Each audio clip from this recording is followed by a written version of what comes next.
After the overthrow of Mobutu Sese Seko, the longest-serving president of the Democratic Republic of the Congo, the new president, Laurent Desire Kabila, began a massive crackdown to restore law and order and reorganize the nation. He renamed the country from Zaire to the Democratic Republic of the Congo and rebranded the National Army as the Forces Armée Congolais, the FAC. Initially, his administration showed promise as inflation dropped to 5% in early 1998, but despite this early optimism, Kabila's popularity quickly declined. Wanting to centralize all power around himself, he became increasingly authoritarian, abolishing the existing constitution, parliament, electoral committee, and multi-party system, leaving only his party, the AFDL, in power. Soon, his regime encountered significant challenges, including political infighting, immense external debt, and most predominantly, the reluctance of his foreign backers to withdraw to their respective countries. You see, neighboring countries like Rwanda and Uganda had been crucial in Kabila's rise to power, and their representatives occupied influential positions in the Congolese army. In fact, Kabila's chief of staff was the prominent Rwandan officer by the name of James Kabarebe. The Rwandans hoped that their presence in the Congolese army would help dismantle the remaining perpetrators of the Rwandan genocide who were still hiding in the Congo. However, the Congolese leader grew increasingly suspicious of these foreign elements and began to surround himself with fellow Katangas in the army. This laid the foundation for division between him and his backers, who had hoped to control the Congo by installing a pawn of their own, but instead, Kabila turned out to be an unguided missile.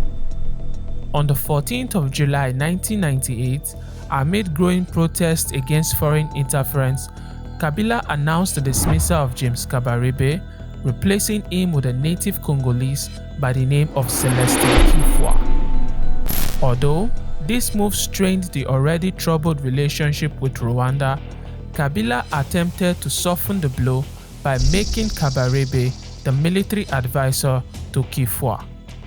But 2 weeks later, he abandoned this decision altogether and ordered all Rwanda and Uganda military forces to leave the country. Within 24 hours, all foreign military personnel were unceremoniously flown out of the Congo.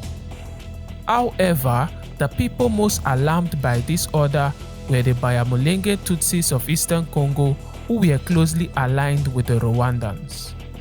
Just as tensions between them and other ethnic groups in the Congo had sparked the First Congo War, renewed tensions between them and Kabila's army would ignite one of the bloodiest and deadliest wars in Africa's history.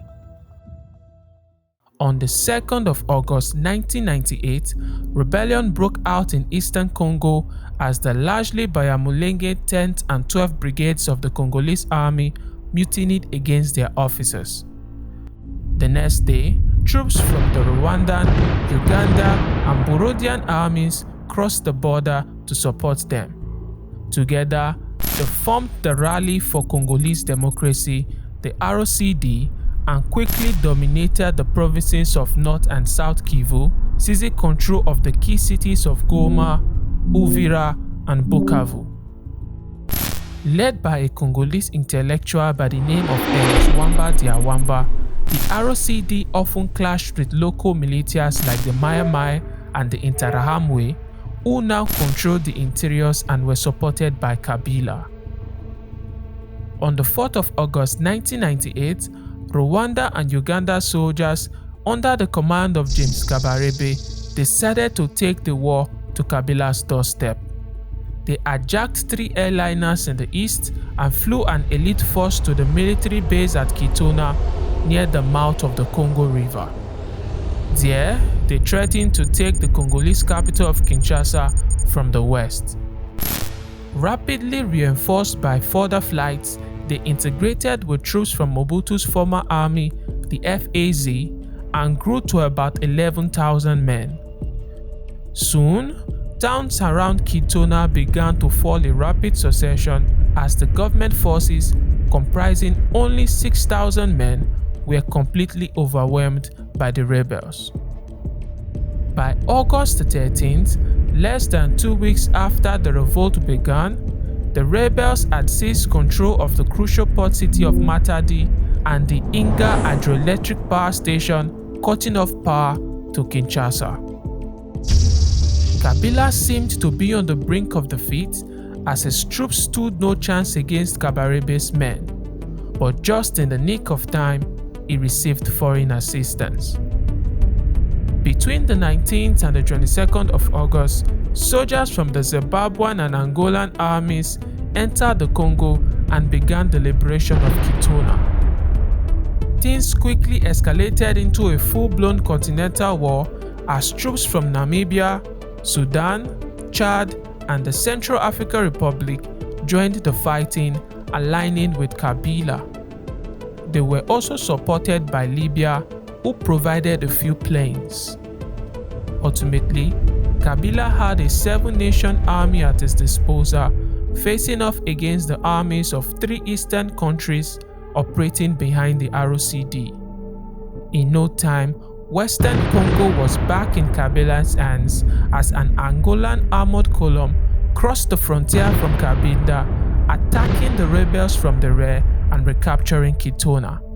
As a result, many rebel soldiers were killed, but the Rwandan and Ugandan officers managed to fly back to the east. Taking the war to the eastern region, the pro-Kabila army adopted a unique strategy. The Angolan troops would advance eastward, slipping into a gap between 2 Zimbabwean commands, one from Kinshasa and the other traveling by road from Zambia to Katanga. Meanwhile, the ROCD continued their advance in the east, spreading out from Goma in September and capturing the cities of Moba, Manono, Kisangani, and Watsa. In October, they took the city of Kindu, the capital of the Maniema province, opening the way into Kasai. November saw the emergence of a new rebel movement supported exclusively by Uganda in northwestern Congo. They were called the Movement for the Liberation of the Congo, the MLC. It was led by a man by the name of John Pierre Bemba, the son of the wealthiest businessman of the Mobutu era. Assembling veterans from Mobutu's former private army, the DSP, they became a predominant force in the northwestern region. Seeing this, Kabila sent about 2,000 Chaldean troops to the Equator province to halt the MLC's advance. In January 1999, the rebels renewed their offensive along 3 fronts: southwards towards Katanga, westward towards Bunjimai, and northwards towards Bandaka. Consequently, the Zimbabwean forces deployed reinforcements to Bunjimai and prevented the rebels from capturing the city. Meanwhile, Bemba's MLC continued their advance in the north, successfully defeating the Chaldean army and capturing most of the Equator province except for its capital, Mbandaka.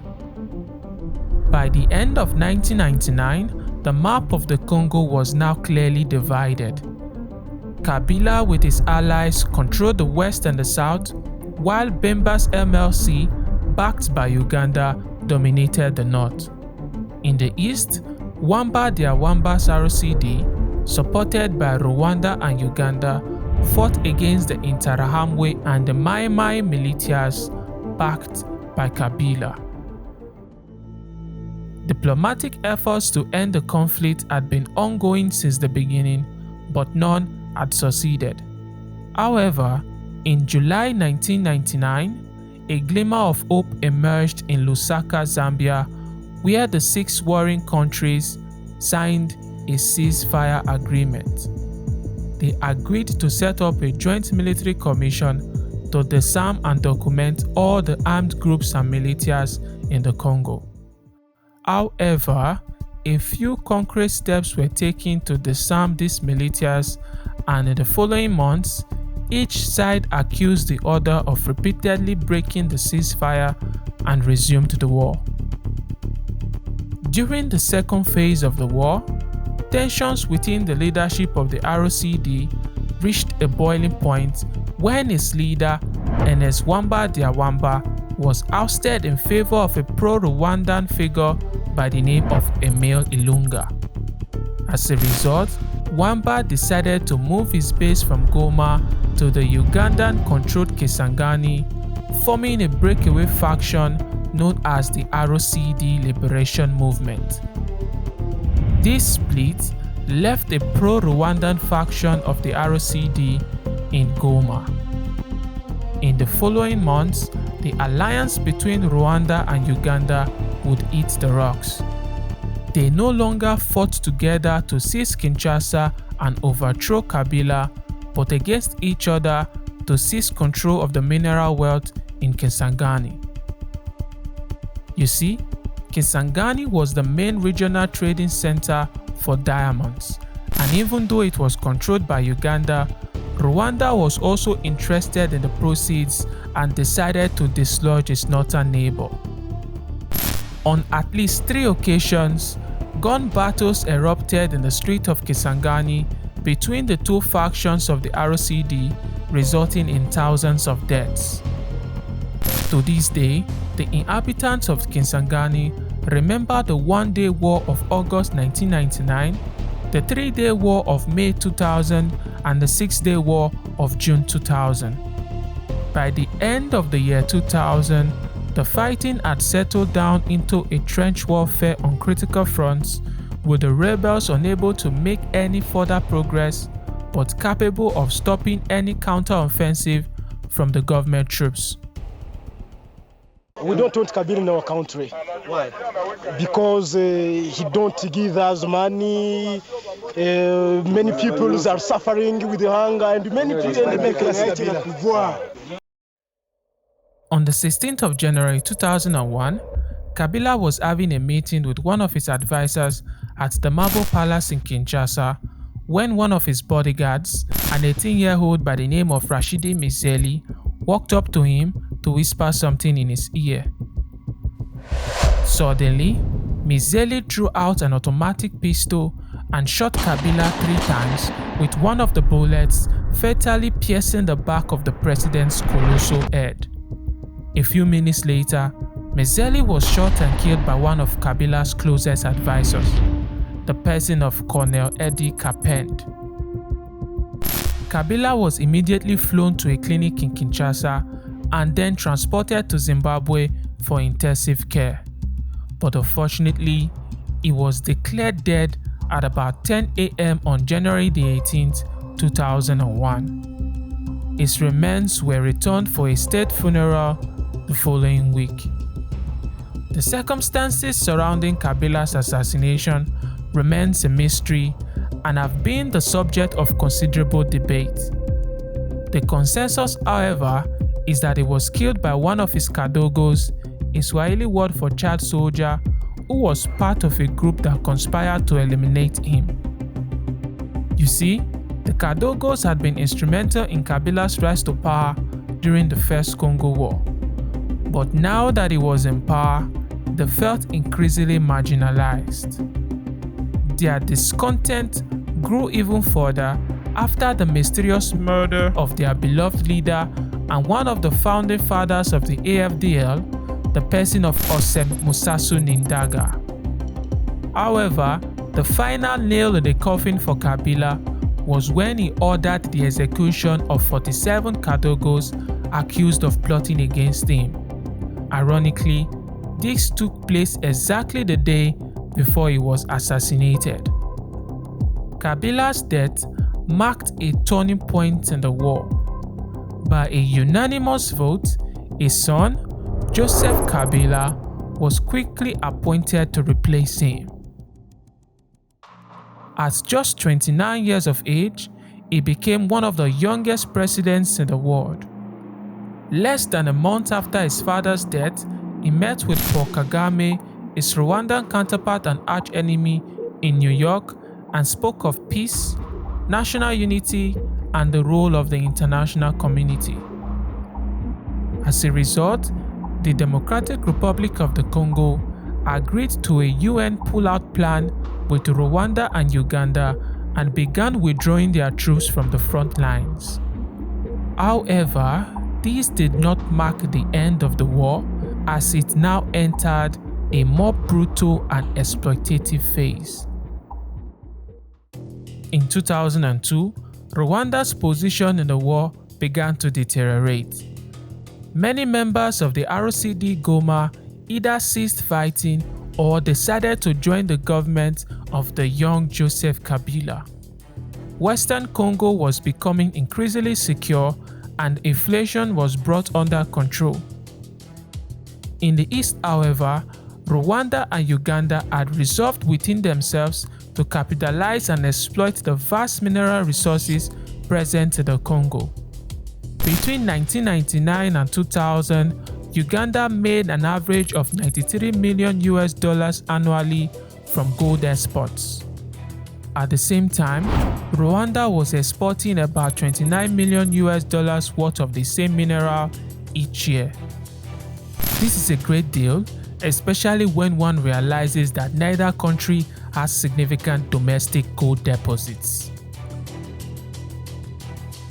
Before the war, Uganda exported less than $200,000 worth of diamonds. But by the end, this figure had increased by 14-fold to $2.8 million. Similarly, Rwanda, a country without diamonds, exported as much as $40 million in such stones each year. Furthermore, from 1998 to 2004, Rwanda's tin exports more than tripled. The difference came from the mines in Eastern Congo. Then there was coltan. Apart from one Australian quarry, Eastern Congo was the only place on earth where coltan was mined.